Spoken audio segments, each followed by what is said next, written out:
اس section میں ہم بات کرتے ہیں کہ اسٹاک سپلٹ کیا ہے اور ریورس سپلٹ کیا ہے. اسٹاک سپلٹ کب ہوتا ہے؟ جب ایک کمپنی کا اسٹاک حد سے زیادہ مہنگا ہو جائے. لائک امیزون 3,000 کا ہے. بہت سے ایسے اسٹاکس ہے لائک 600-700 سے بڑھ جائے، پھر ایک عام آدمی کے لیے اس اسٹاک کو خریدنا ناممکن ہو جاتا ہے. وہ پھر فریکشنز میں چھوٹا موٹا خرید کے. تو کمپنی کرتی کیا ہے؟ کمپنی ایک سٹاک کو دو، لیٹس سے کہ اگر کمپنی کا ایک سٹاک 100 کا ہے، کمپنی کرتی کیا ہے؟ وہ سٹاک کو سپلٹ کر کے ایک سٹاک جب آپ کو 100 کا ملتا ہے، پھر آپ کو ایک سٹاک 50 کا مل جاتا ہے. اب اس پہ جو ہے کمپنی کا مارکیٹ کیپ وہی رہتا ہے، کمپنی کا جو ہے سب کچھ وہی رہتا ہے. جسٹ سپلٹ یہ اس لیے کرتے ہیں تاکہ لوگ جو ہے سٹاک کو افورڈ کرے اور ایزیلی لوگ جو ہے اپنی جگہوں کو جو ہے دے پلیس دیئر آرڈرز، اور کمپنی کا مارکیٹ کیپ اور بڑے، اور اس سے کمپنی اور آگے بڑھ جاتی ہے.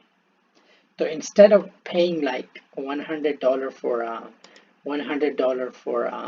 sorry about that, instead of paying $100 for a share، پھر آپ جو ہے $100 پہ آپ کو 2 شیئرز مل جاتے ہیں.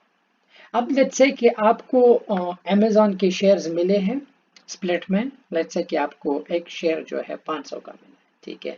آپ نے 5-6 شیئرز لیے ہیں. لائک لیٹس سے کہ آپ کو 3,000 میں 10 شیئرز ملے. ایگزامپل سپلٹ کے دوران، اور ایک اپرچونٹی ہوتی ہے. لیٹس سے کہ آپ وہ ہولڈ کرے ہو لانگ رن کے لیے، اور امیزون نے وہ ریورس کیے. اگر ریورس کیے، آپ کی ایکوٹی، آپ کے شیئرز وہی کا وہی رہتے. Like to be honest, like main concept یہی ہے کہ اسٹاک جو ہے سپلٹ کا، کہ ایک عام آدمی جو ہے اس کو افورڈ کر سکے. وارن بفیٹ ابھی بھی ان چیزوں پہ یقین نہیں کرتا، but it does exist.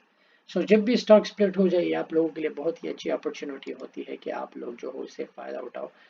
Stock جب 100 پہ آپ کو ملتا ہے، تو پھر آپ کو ایک ہی اسٹاک جو ہے 50 کا مل جاتا ہے، which is really good and which is really quite handy. Thank you.